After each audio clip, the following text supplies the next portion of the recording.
तो मैं भूल ही गया था। बेस्ट कोशिश हाथ जोड़कर विनती कर रहा हूँ। आगे से जिंदगी में कभी बेस्ट कोशिश मत करना। समझने की कोई जरूरत नहीं, क्योंकि मैं तुम्हें अच्छी तरह जानता हूँ। पता है कि तुम क्या हो। अपनी भाभी तुलसी के लिए हेमंत ने नो के आगे हाथ जोड़ लिए हैं। उसे नो की सारी सच्चाई पता चल गई है और अब हेमंत लगाएगा फटकार। जी हाँ दोस्तों, क्योंकि सास भी कभी बहू थी का आने वाला ट्विस्ट होने वाला है बहुत ही जबरदस्त। कहानी में हम देख रहे हैं कि बेचारी तुलसी मेहर के साथ अमेरिका नहीं जा पाई है, लेकिन दूसरी तरफ परी चाल पर चाल चली जा रही है नोएना के साथ मिलकर।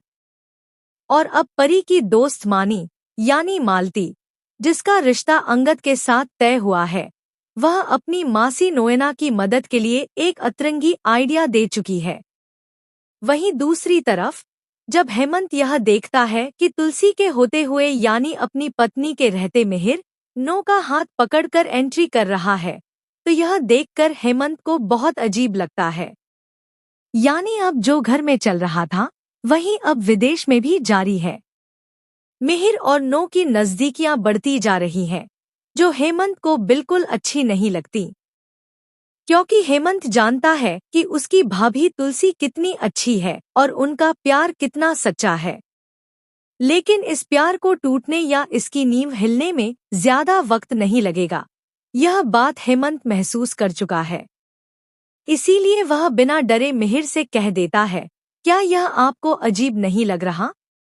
मिहिर बड़ी सफाई से बात को घुमा देता है और कहता है, तुम तो जानते हो लेडीज की प्रॉब्लम। ऊंची हील पहनकर आई थी, चल नहीं पा रही थी, होटल वापस जाने की बात कर रही थी। हेमंत इस बात से सहमत नहीं होता और उसका चेहरा उतर जाता है, क्योंकि वह जानता है कि भले ही मिहिर ऐसे न हो, लेकिन नो की आंखों में मिहिर के लिए जो प्यार है वह सब जानते हैं। नोना एकतरफा प्यार करती थी मिहिर से, तो फिर आज मिहिर यह बात क्यों नहीं समझ पा रहा कि उसे नोरा से दूरी बनाकर रखनी चाहिए, खासकर तब जब उसकी पत्नी यहाँ नहीं है। बिना पत्नी के होते हुए उसे क्या जरूरत है यह सब करने की? लेकिन मिहिर यह बात समझने को तैयार नहीं है।